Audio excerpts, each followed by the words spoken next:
سنو، دل اور گردے ہیں تو سنو، اسلام پانی اور رنگ کی طرح اگر ہم اسلام کو اپنے اندر بسانا چاہتے ہیں تو سنو، جو عورت میک اپ کر کے، جو عورت خوشبو لگا کر، جو عورت کریم پاؤڈر میک اپ سور کر جب گھر سے باہر نکلتی ہے تو اس پر اللہ کی فرشتوں کی لعنت برستی رہتی ہے، اور جب تک وہ گھر کے باہر رہتی ہے زانیہ اور بدچلن لکھی جاتی ہے۔ اب وہ بازار سے یا میک اپ کر کے گئی اور باہر سے گھوم کر جب وہ اپنے گھر پہ آ جائے تو اس وقت تک وہ نماز نہیں پڑھ سکتی ہے۔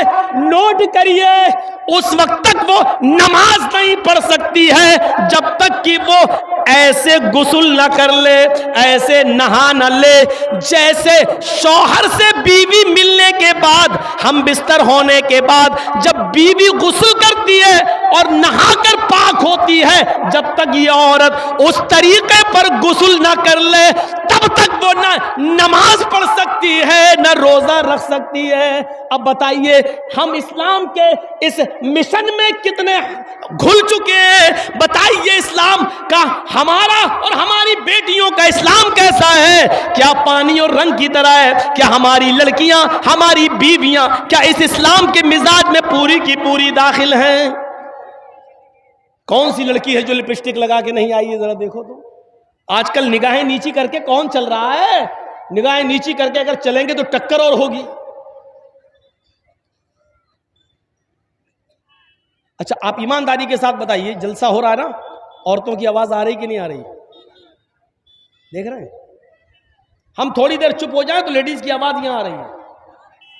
سسٹم صحیح نہیں ہے، ان عورتوں کا انتظام اتنی دور کرنا چاہیے کہ ان کی آواز مردوں تک نہیں آئے۔ اپنے مردوں تک کی تو سن نہیں رہی ہیں، آج مولویوں کی سنیں گی؟ نکال دو یہ ذہن سے۔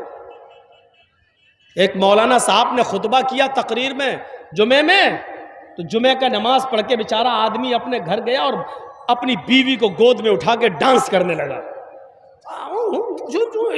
گود میں اٹھا کے۔ تو بیوی نے پوچھا واہ آج تو کمال کر دیا، جمعہ پڑھ کے گھر میں آئے گود میں اٹھا لیا، آج بڑا رومانس کر رہے ہو، بڑا پیار کر رہے ہو۔ کیا مولانا صاحب نے محبت پہ خطبہ دیا ہے کیا؟ رومانس پہ خطبہ دیا ہے کیا؟ تو آدمی نے کہا نہیں، محبت اور رومانس پہ خطبہ نہیں دیا، مولانا صاحب نے آج خطبے میں بتایا ہے جو سب سے بڑی مصیبت کو خوشی خوشی اٹھائے گا وہ سیدھے جنت میں جائے گا۔ تو ہم تو مصیبت کو اٹھا رہے ہیں تاکہ جنت میں چلے جائیں۔ آدمی نے یہ جواب دیا۔ عورتیں چپ نہیں ہو سکتی ہیں، جلسہ جب بھی کرائیے تو عورتوں کا انتظام بہت دور کریے، یہ نہیں سنتی ہیں جلسہ۔ ایک آم کے پیڑ کے نیچے دو عورتیں بہت دیر سے باتیں کر رہی تھی، ایک آم ٹوٹا اور گرا ان کے پاس، تو چونک گئی ہے یہ آم کیسے ٹوٹ کے گر گیا؟ ایک عورت نے دوسری سے پوچھا یہ آم گرا کیسے؟ دوسری کچھ بتانے ہی والی تھی کہ آم خود بول دیا۔ آم بولا تم دونوں کی باتیں سن سن کے ہم پک گئے اس لیے گر گئے، اتنی دیر سے تم لوگ بول رہی ہو پک پک دھک دھک کر گئے کہ ہم خود پک گئے اس لیے گر گئے۔ دو عورتیں چپ نہیں رہ سکتی ہیں، اور آپ کو معلوم ہے کہ جلسے میں 1000 2000 عورتیں آئیں گی، 5000 عورتیں آئیں گی، تو آپ اتنا پاس۔ آج تو ان کو موقع ملا اپنی سینڈل دکھانے کا، آج تو موقع ملا اپنی ساڑی دکھانے کا، آج تو موقع ملا ان کو اپنا سوٹ دکھانے کا۔ اتنا اچھا موقع مولانا جرجیز کی تقریر میں وہ گوائیں گی، اتنا اچھا موقع۔ آج تو بتا رہی ہوں گی اپنے فلاں دکان سے لیا ہے، اس دکان کا ایڈریس دے رہی ہوں گی، تم بھی وہاں سے لے آنا، بہت سستا سامان ملتا ہے۔ آج تو ان کی عید کا دن ہے۔ اور اس جلسے میں ایک فائدہ یہ بھی ہے کہ کتنے ہی لڑکوں نے لڑکیاں پسند کر لی ہوں گی کہ ہمیں اس کے گھر رشتہ بھیجنا ہے، اور کتنی لڑکیوں نے لڑکا بھی پسند کر لیا ہوگا کہ پسند ہے اس کا آئے گا تو ہم۔ ایک فائدہ یہ بھی ہے، اب وہ نقصان کے ذریعے فائدہ ہوا ہو یا جیسے بھی ہوا ہو، میرے بھائیوں یہ نوٹنکیاں ہو رہی ہیں اسلام کے نام، ورنہ اللہ کے نبی کے زمانے میں اگر عید کا خطبہ اللہ کے نبی مردوں کو دیتے تھے تو عورتوں کے مجمع میں